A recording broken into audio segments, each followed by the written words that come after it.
Imran Khan, the legendary cricket captain turned politician, is one of the most recognisable faces in Pakistan. In 1992, he led the country to its first and only Cricket World Cup victory, becoming an instant national hero.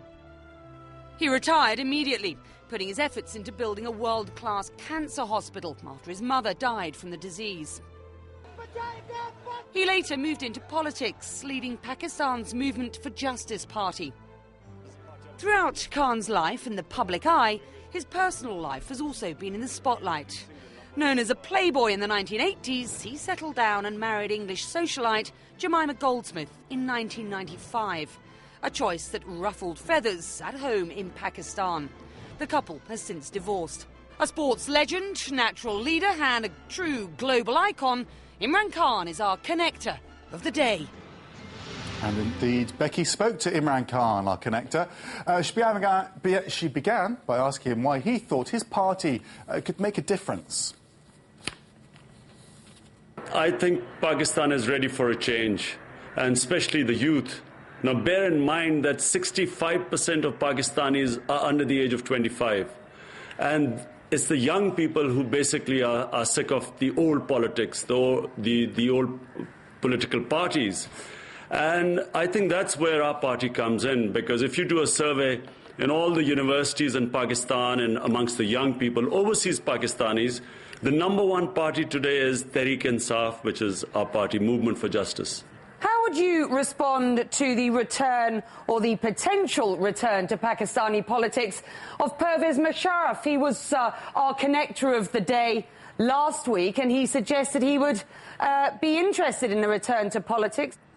Well, the only reason Musharraf is thinking of staging a comeback is because the mess he has left behind. Things have deteriorated so much in Pakistan today, and that's thanks to Musharraf. And now we have a criminal sitting as our president, thanks to Musharraf, who has made a complete mess of this country. So if Musharraf is thinking that he can stage a comeback, it's only because things now, his era looks relatively better. But I'm afraid if he comes to Pakistan, there are going to be plenty of criminal cases against Musharraf. All right, we've got questions on cricket and politics coming up from the viewers here. Dinesh asks this of you. As a politician, you must understand the Pakistani mindset. He says, why is there so much hatred amongst Indians and Pakistanis today? And how do we overcome this unnecessary hatred, he says? It's very unfortunate. There was a few years back, there was a chance that the countries were moving closer. We had cricket matches between the two countries, and Pakistan lost in Pakistan, and you saw Indian flags on Pakistani cricket grounds, which I thought I would never see in my lifetime. So things were getting better, and then suddenly Mumbai happened. And sadly, we are back to square one. So I think the people of both countries are desperate that we live like normal neighbors, we have peace. Problem is political, actually specific to Kashmir. Kashmir remains the bone of contention. James asks, how can the increasing radicalisation of Pakistan be reversed? And he says, when you become president, how will you reverse this disturbing trend? We need not have had all this bloodshed going on in Pakistan. Last year, there were 500 blasts in our country, more than in Iraq and Afghanistan. And it's only because Musharraf, under pressure from the Americans, sent the Pakistan army in the tribal areas, and what we then saw was militancy growing every year. The more military operations, the more militancy. And so today, the country is getting radicalized.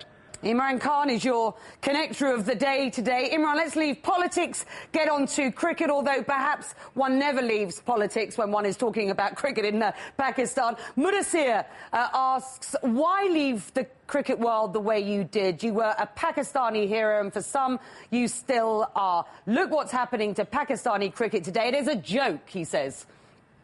Basically, Pakistan is being run on ad hoc basis, and so is our cricket. Cricket is not an institution. The cricket board should be an institution. Now, how does it go wrong?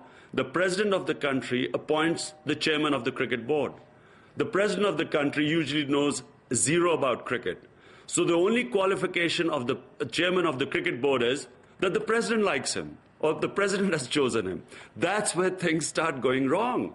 So the cricket it runs on ad hoc basis because the moment the president goes or the government changes, so does the chairman of the board. Another one from Manny on cricket. He says Shahid Afridi was banned for 2 games for ball tampering. He says, what credibility does the team have left after such a blatant and mindless act by a captain? Would you ever have done that? Well, look... Or were you doing Becky, that? Probably people don't realize. I was in a court case involved. This was all about ball tampering. And basically my plea in the court case was that ball tampering was part of cricket. It was just the degrees that varied. It's just whether you get caught, clearly of course, crossed isn't it? It's just whether you get level caught. of ball tampering. Well, or if you really cross that limit, which Shahid Afridi did. But basically, I mean, ball tampering has been part of cricket. It's sort of more gamesmanship. And by the way, when I first started playing cricket, no one even mentioned ball tampering, and it was being done all the time. So Shahid Afridi has been punished. Yes, he should not have done it. Yes, it was wrong. Worse to be caught like that. But I think he's been punished enough. Curious George asking you simply this. He's got one question. How can I be a ladies' man like you? Don't try too hard. George, just take it easy.